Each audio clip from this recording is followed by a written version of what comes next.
Palavra da Verdade, com Hernandes Dias Lopes. Irmãos amados, que privilégio poder partilhar com vocês nesta manhã a Palavra de Deus. E eu convido a todos para abrirmos a Bíblia na carta de Paulo a Tito. Carta de Paulo a Tito, capítulo 2, versos 11 a 15.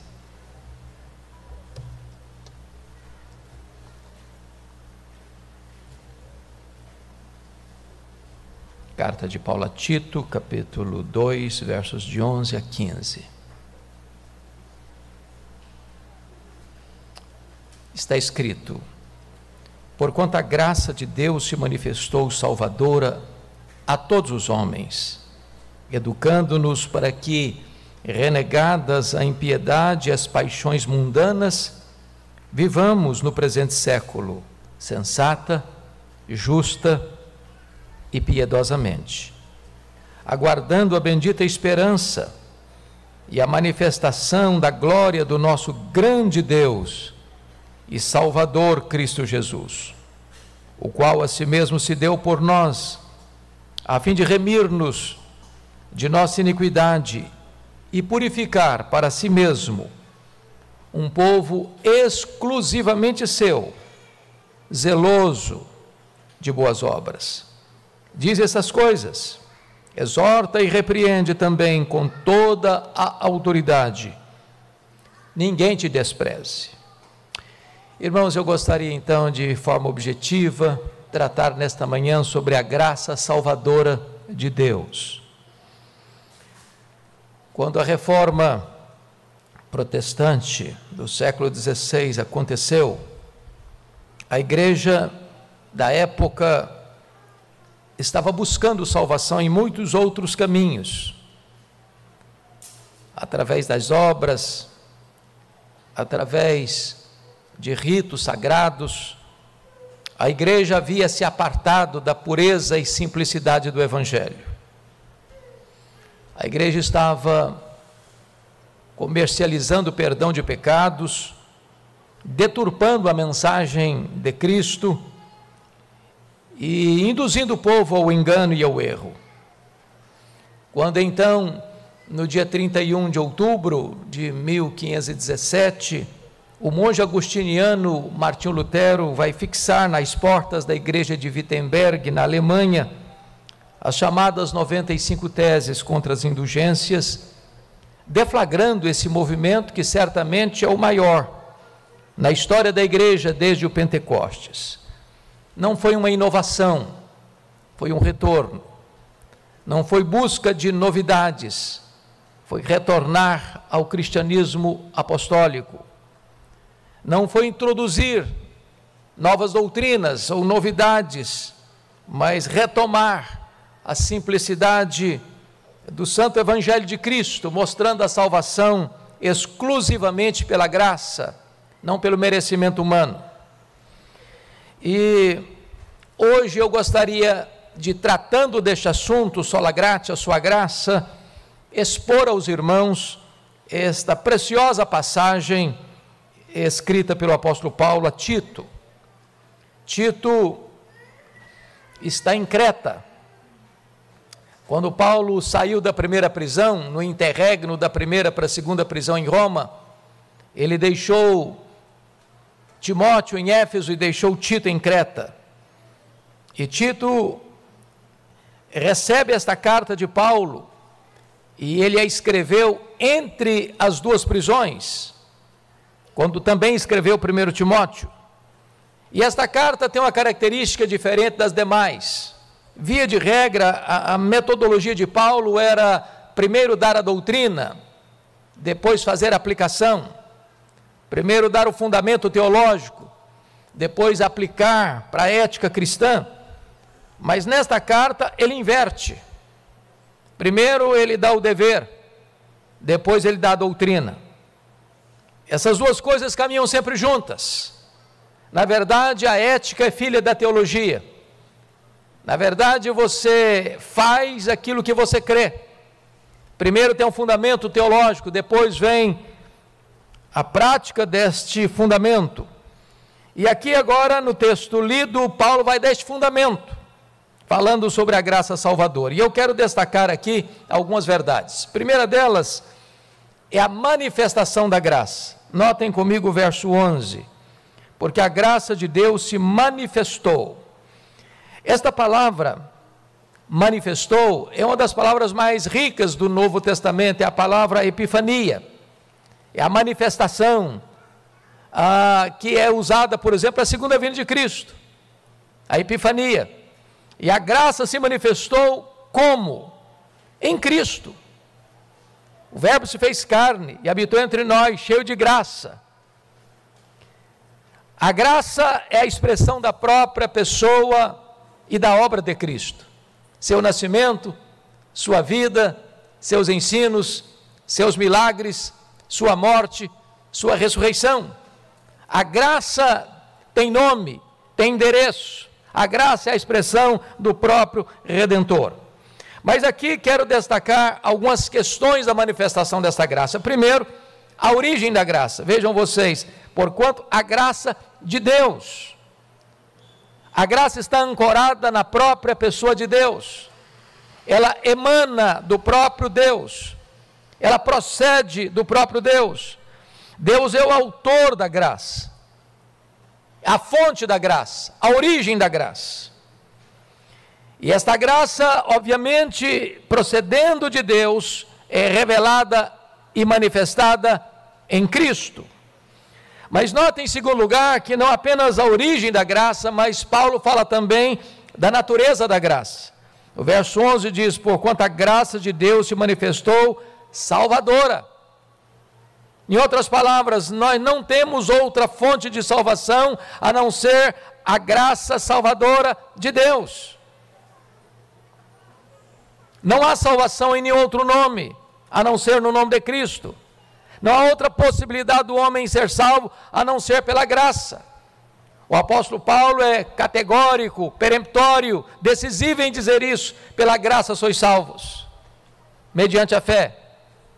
Isso não vem de vós, é dom de Deus, não de obras, para que ninguém se glorie. Amados irmãos, o que é a graça? Como entender a graça? Eu já usei essa ilustração aqui algumas vezes e vou repeti-la por amor às pessoas que nos visitam nesta manhã. Eu escutei essa ilustração em 1978 e foi contada por Nilson Fanini, pastor batista, quando pregava numa cruzada em Campinas. E ele disse o seguinte: certo professor de escola bíblica dominical, atendendo crianças muito carentes de um bairro que passava por muitas lutas na ordem econômica e social, e essas crianças vinham a ele todos os domingos, e ele ensinava a elas a palavra de Deus. Mas uma delas se destacou. Era a criança mais carente, as roupinhas surradas e às vezes puídas, pés descalços. E esse professor um dia tomou a decisão de ir a uma loja comprar roupas, calçados, material escolar, até brinquedos, e começa a subir o morro para levar esses presentes àquela criança. Obviamente ela não sabia que esses presentes eram para ela. Ouvir aquele homem com tantos presentes nas mãos, cobiçando aqueles presentes, pegou uma pedra, jogou naquele homem, e ele caiu, ferido, sangrando, e a criança catou os presentes e levou para casa. Quando aquele homem melhorou, ele voltou à loja, comprou os mesmos presentes, tomou o mesmo caminho, em direção à casa daquele menino. Ele chega à casa, bate a porta, o pai constrangido vem atender, e o professor disse: eu vim trazer esses presentes para o seu filho. E o pai, tomado por um senso de consciência, de justiça, disse: o meu filho machucou o senhor, foi ele quem jogou aquela pedra no senhor, o meu filho não merece esses presentes. E o professor respondeu: o seu filho não merece, mas o seu filho precisa. O seu filho precisa. Isso é graça. Eu não mereço, você não merece, mas nós precisamos da graça salvadora de Deus. Mas notem vocês que esta graça não apenas tem uma origem e tem uma natureza, mas esta graça tem uma extensão. Olha o versículo 11 ainda. Porque a graça de Deus se manifestou salvadora a todos os homens. Esta é a extensão. Mas entendamos, todos os homens, qualitativamente falando, e não quantitativamente falando. Ou seja, o texto não está ensinando universalismo. O texto não está dizendo que todas as pessoas, sem exceção, serão salvas pela graça, mas todas as pessoas sem acepção. O contexto aqui, no capítulo 2, ele está falando para vários tipos de pessoas. No versículo 2, para homens idosos. No versículo 3, para mulheres idosas. No versículo 4, para jovens. No versículo 6, para os moços. E ele está no versículo 9, falando para servos. E ele está dizendo o seguinte, que não importa quem é você, se homem, se mulher, se jovem, se velho, se rico, se pobre, se doutor ou analfabeto, se servo ou patrão, a graça de Deus se manifestou salvadora a todos os homens, sem acepção. Esta é a bênção do Evangelho, irmãos. A graça está disponível para todos aqueles por quem Cristo morreu e comprou com o seu sangue. Então esta é a verdade preciosa da manifestação da graça de Deus. Mas há uma segunda verdade nesse texto, é a pedagogia da graça. Notem comigo os versos 12 e 13. E a primeira coisa que a pedagogia da graça nos ensina é que a graça nos educa a renegarmos o mal. Olha o verso de número 12, educando-nos. E a palavra educando aqui, exatamente no grego, é a palavra pedagogia. A graça de Deus nos educa, não é apenas nos salva, ela nos educa. E ela nos educa primeiramente para renegarmos o mal. Veja você, algumas coisas que eu quero chamar e destacar a atenção. Primeiro, a graça nos educa ou nos ensina a renegar a falsa teologia, educando-nos para que renegadas a impiedade. A palavra impiedade, na língua original, traz a ideia da sua relação não com os homens, mas na sua relação com Deus. A graça de Deus capacita você a ter discernimento, para abandonar o caminho do erro, abandonar a teologia errada, abandonar a falsa doutrina, abandonar todos os conceitos torcidos, enviesados, que se apartam da palavra de Deus. E então a graça de Deus educa você, para você rejeitar a doutrina errada e acolher a doutrina certa, que vai levar você a um relacionamento certo com Deus. Essa é a ideia. Renegar a impiedade, tudo que é irreverente, você abandona. E você vai abandonar tudo aquilo que é contra Deus ou sem Deus. Você vai abandonar tudo aquilo que conspira contra a verdade de Deus e contra a santidade de Deus. Isso é impiedade. Agora notem que a graça de Deus, ela também nos ensina a renegar não só a falsa doutrina, mas também a falsa ética. Porque notem, versículo 12, educando-nos para que renegadas a impiedade as paixões mundanas.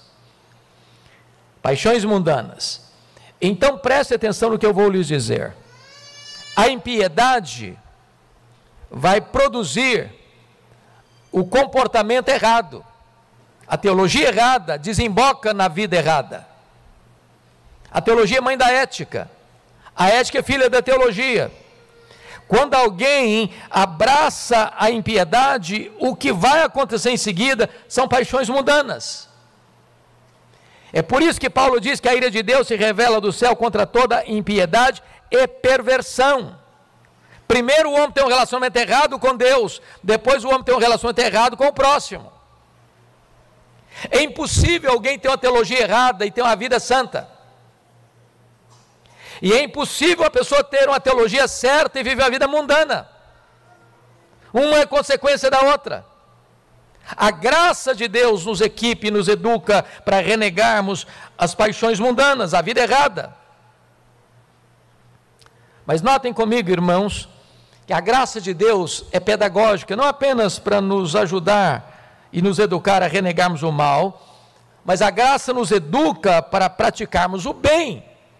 Olha comigo o versículo 12b. Vivamos, a graça nos educa para renegarmos a impiedade e as paixões mundanas, e vivamos no presente século, sensata, justa e piedosamente. E eu peço a sua atenção para essas três palavras: sensata, justa e piedosamente. Porque estas três palavras resumem o tríplice relacionamento do ser humano. Primeiro, relacionamento com ele mesmo. Segundo, relacionamento com o próximo. Terceiro, relacionamento com Deus. Vejamos isso. A graça nos ensina o correto relacionamento com nós mesmos. Nós devemos viver no presente século de forma sensata. Esta palavra sensata, na língua original, ela traz a ideia de prudência, autocontrole, moderação, sensatez, nos impulsos, nas ações e nas reações. É a maneira correta de você lidar com você mesmo.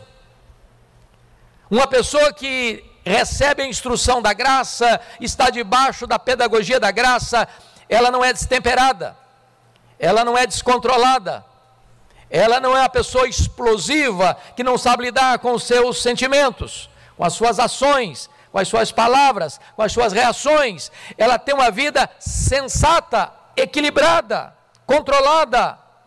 Essa é a ideia. Segundo lugar, a graça nos ensina o correto relacionamento com o próximo, porque a próxima palavra aí, ela nos ensina a viver no presente século de forma justa. E o que é justiça aqui? É você não se pôr acima dos outros, nem tentar diminuir os outros. É você conceder ao outro o que lhe é devido. O que é uma pessoa injusta? É quando ela age com o próximo de maneira desleal, quando ela não dá ao próximo a honra que lhe é devida, quando ela mantém um relacionamento com o próximo de exploração, de extrativismo. Ela quer tirar, ela quer explorar, ela quer prevalecer, ela quer sugar, ela quer oprimir, ela quer saquear. Ela é injusta, mas a graça de Deus nos educa para nós respeitarmos o próximo, para nós honrarmos o próximo, para nós não pensarmos apenas em nós mesmos, mas também no que é do outro. Esta é a ideia que a graça de Deus nos educa. Mas em terceiro lugar, a graça de Deus nos educa também para um correto relacionamento com Deus. E aí vem a terceira palavra, para nós vivermos no presente século de maneira piedosa. Piedosa. Aqui é o seu relacionamento com Deus, é a sua intimidade com Deus, é a sua comunhão com Deus, é a sua vida de relacionamento íntimo com Deus. É a graça de Deus que nos educa para isso, irmãos. A graça não apenas nos salva, a graça nos educa depois da salvação que recebemos em Cristo, para vivermos uma vida digna do Evangelho, num relacionamento certo com nós mesmos, com o nosso próximo e com Deus. Mas notem mais, meus amados irmãos, a graça, em terceiro lugar, nos educa para aguardarmos a manifestação do nosso grande Deus e Salvador Jesus Cristo. Versículo 13, aguardando a bendita esperança e a manifestação da glória do nosso grande Deus e Salvador Jesus Cristo. Preste bem atenção que a palavra, de novo aqui, é a palavra epifania, a mesma que apareceu no verso 11, manifestou. Então note você que ele está falando que existe uma epifania da graça e existe uma epifania da glória. Onde tem graça, tem glória. Quem é salvo pela graça, aguarda a bendita esperança, uma rica esperança, uma viva esperança, a esperança da volta de Jesus, a esperança de estarmos com Ele para sempre, a esperança de reinarmos com Ele por toda a eternidade, a esperança de termos um corpo semelhante ao corpo da glória do Senhor Jesus, a esperança de que o pecado que já foi vencido, mas ainda habita em nós, não reine não apenas em nós, mas não esteja presente em nós. Agora estamos salvos da condenação do pecado. Agora estamos sendo salvos do poder do pecado, mas então seremos salvos da presença do pecado. Esta é a nossa bendita esperança. Mas eu quero concluir, em último lugar, nós vamos ver não só a manifestação da graça, não só a pedagogia da graça, mas em terceiro e último lugar, a operação da graça. Confira comigo o versículo 14. O qual a si mesmo se deu por nós, a fim de remir-nos de toda a iniquidade e purificar para si mesmo um povo exclusivamente seu, zeloso de boas obras. E eu destaco aqui, meus irmãos, 3 verdades. Primeira, o presente da graça. Está escrito o seguinte: o qual a si mesmo se deu por nós. O grande presente da graça é o próprio Filho de Deus. Não podia ter um presente maior. Não é coisa. É o próprio Deus que se dá. A Bíblia diz que Deus amou o mundo de tal maneira que deu o seu Filho unigênito, para que todo o que nele crê não pereça, mas tenha a vida eterna. Mas agora o texto está dizendo que o próprio Jesus se deu por nós.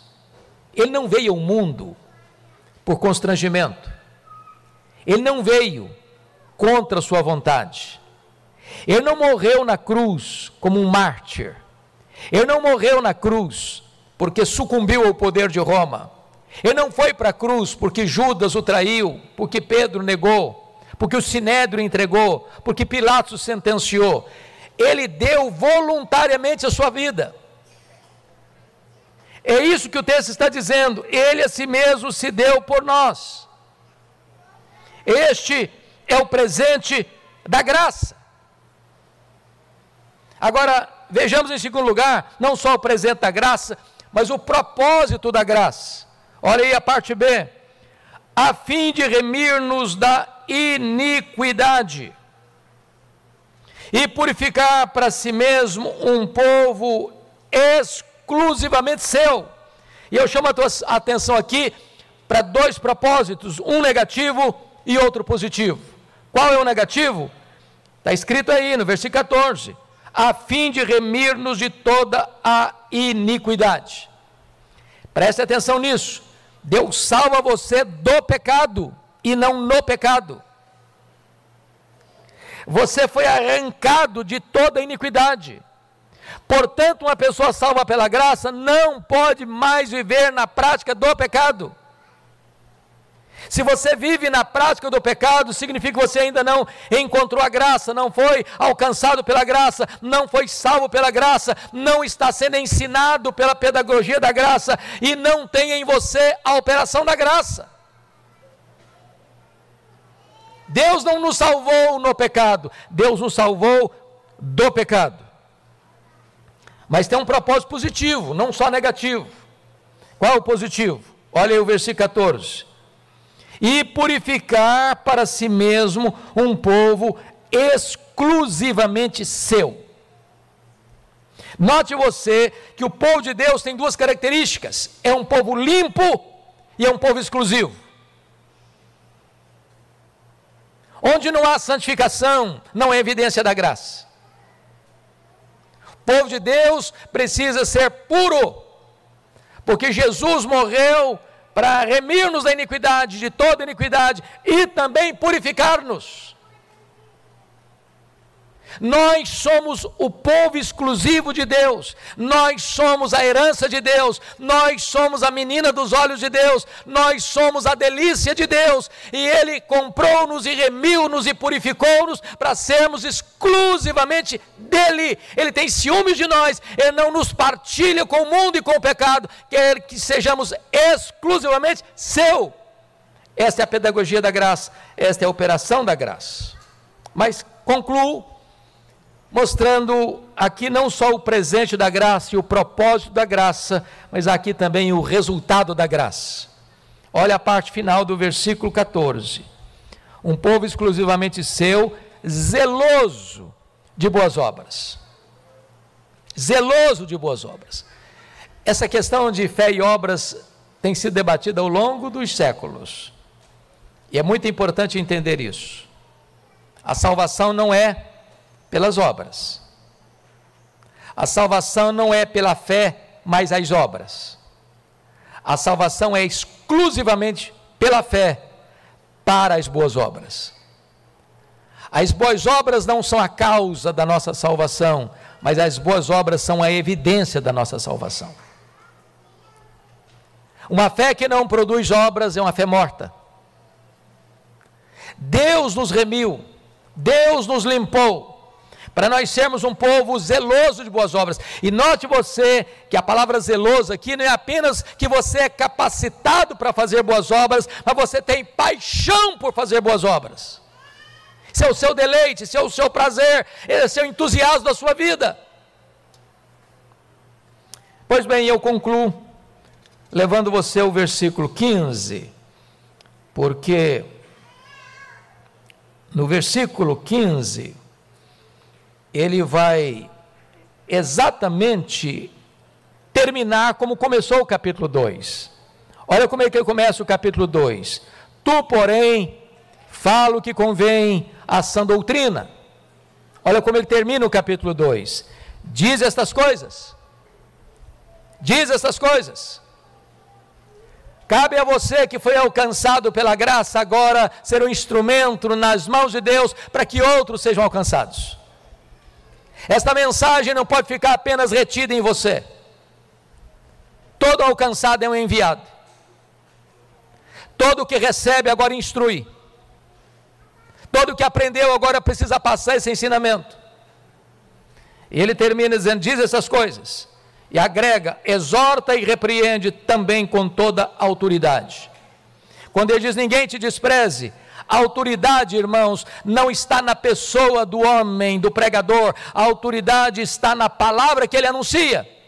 Se você é portador desta mensagem, os homens não podem desprezar você. Você tem a autoridade de Deus para anunciar o Evangelho da Graça. Que Deus nos ajude a ver a manifestação da graça em nossa vida.